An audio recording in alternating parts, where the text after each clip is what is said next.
The Dallas Cowboys are officially at one of the most important crossroads they've faced in years, and it isn't about a quarterback, a draft pick, or a blockbuster trade.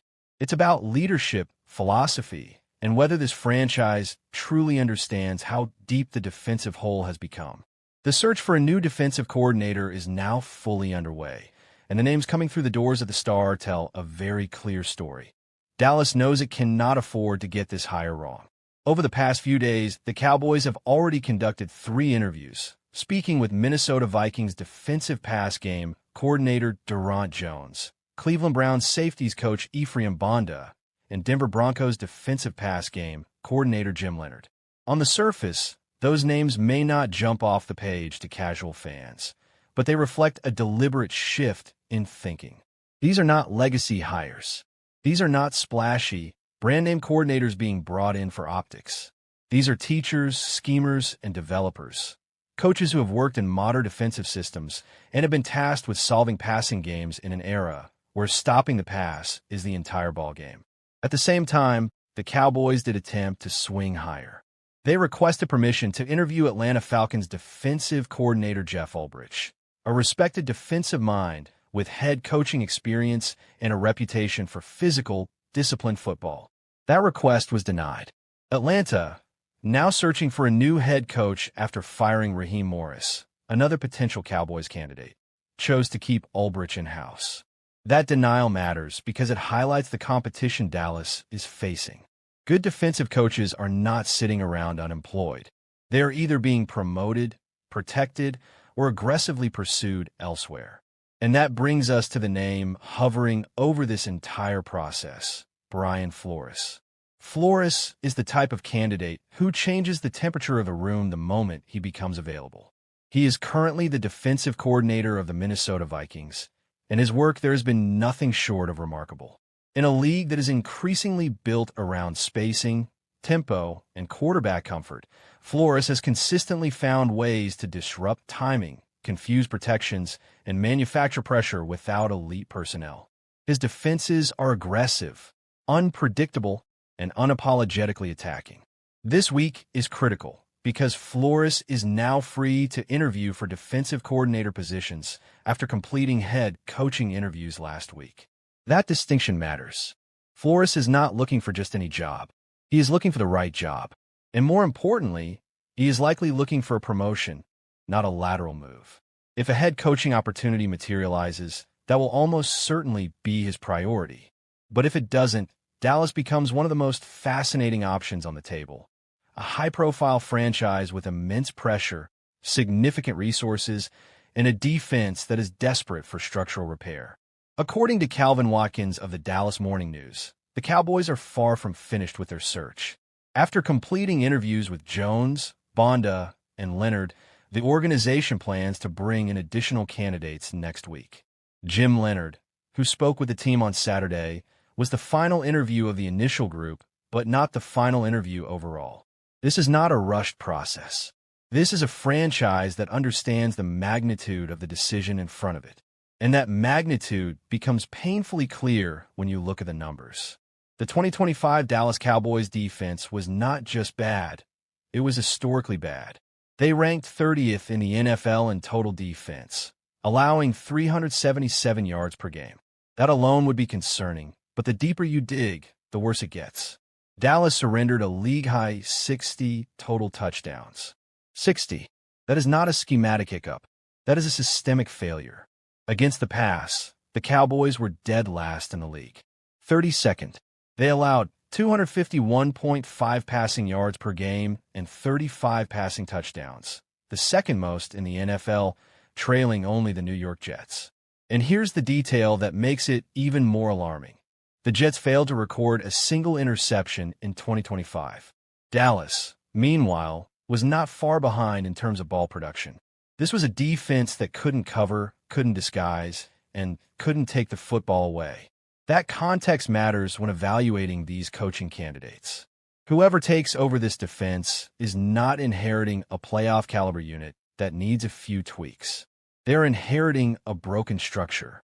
The previous scheme failed to protect the secondary, failed to generate consistent pressure, and failed to adjust when offenses inevitably attacked the same weaknesses week after week. This next defensive coordinator will be tasked with rebuilding the Cowboys' defensive identity from the ground up.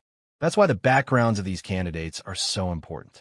Deron Jones has experience coordinating the defensive pass game in Minnesota, working under Brian Flores, and helping implement one of the most aggressive pressure packages in the league. Ephraim Bonda has been deeply involved in Cleveland's secondary, a unit that has consistently played with discipline, physicality, and awareness. Jim Leonard, a former elite safety himself, has built a reputation as one of the smartest defensive minds in football, particularly when it comes to coverage, disguise, and communication on the back end. But Flores remains the standard bearer. If Dallas can land Brian Flores, it would signal a genuine commitment to fixing what's broken. Flores does not run passive defenses. He does not sit back and hope his corners hold up.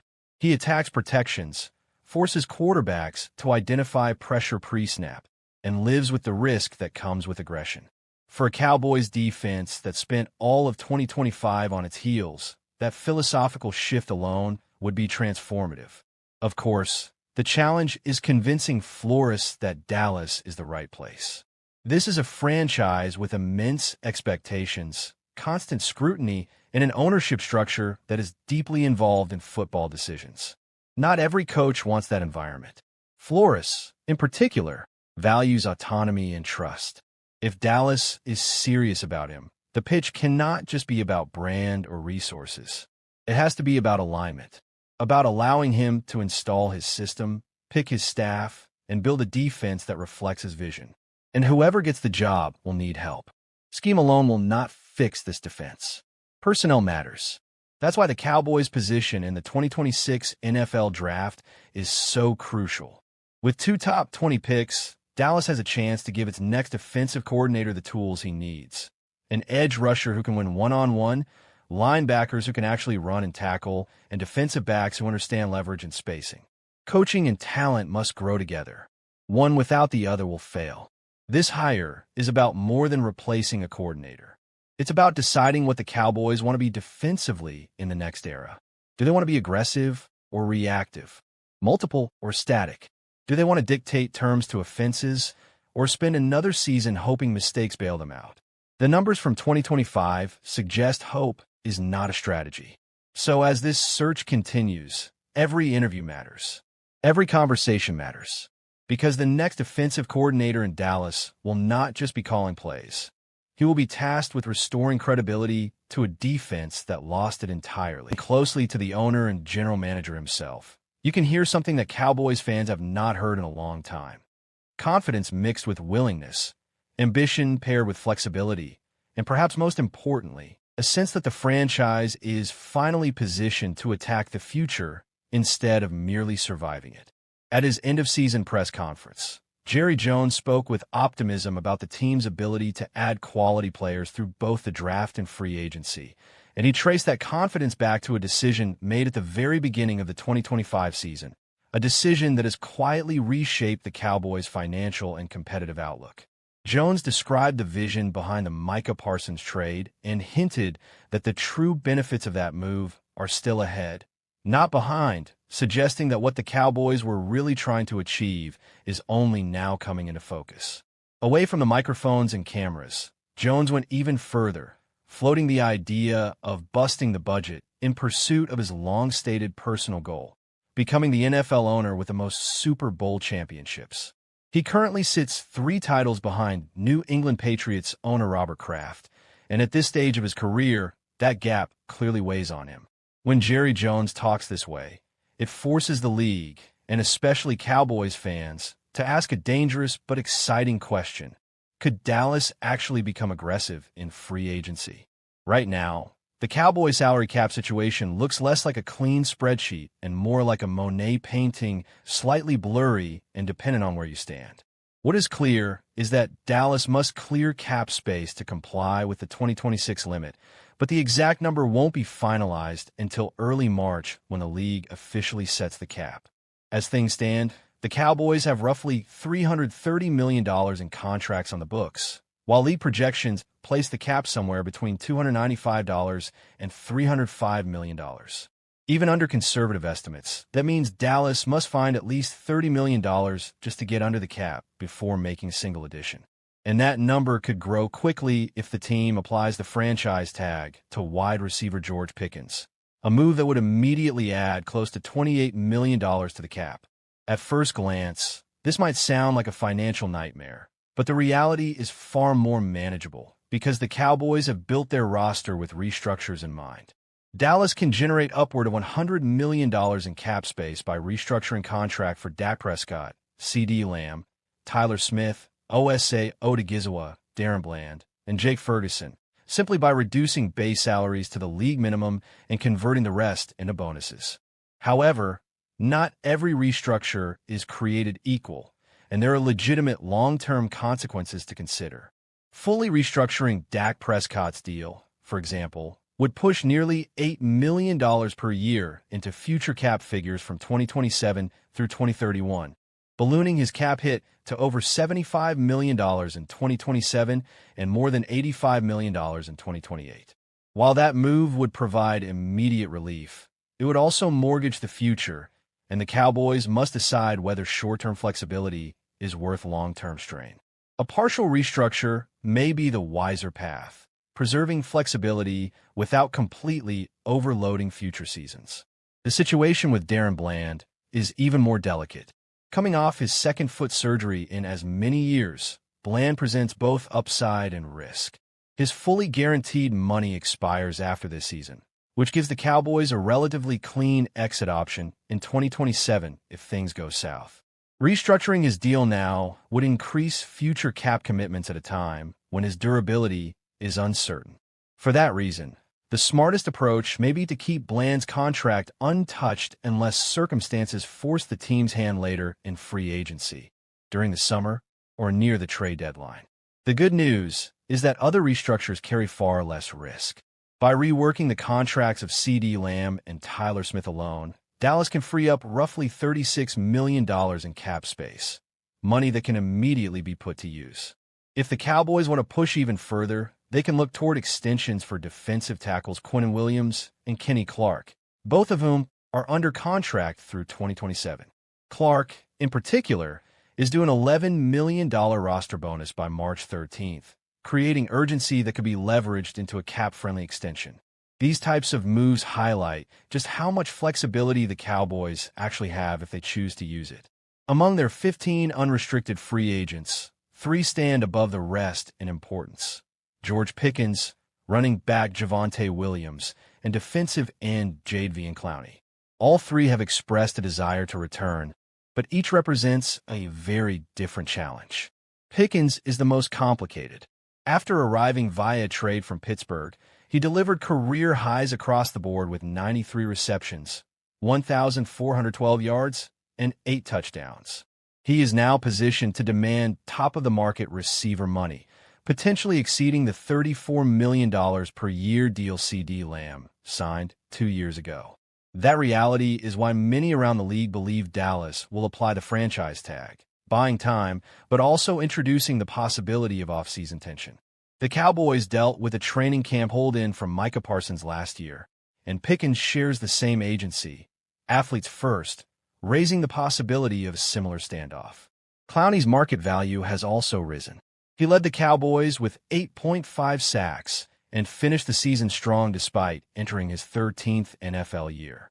He has emphasized his desire to participate fully in the off-season program and training camp, something he believes will allow him to be more physically prepared than he was when he joined the team late last season. His on-field production is critical for a pass rush that struggled in 2025, and his off-field leadership has earned praise from head coach Brian Schottenheimer, particularly for his mentorship of younger players like Donovan Ezraka. Javonte Williams presents a different kind of dilemma.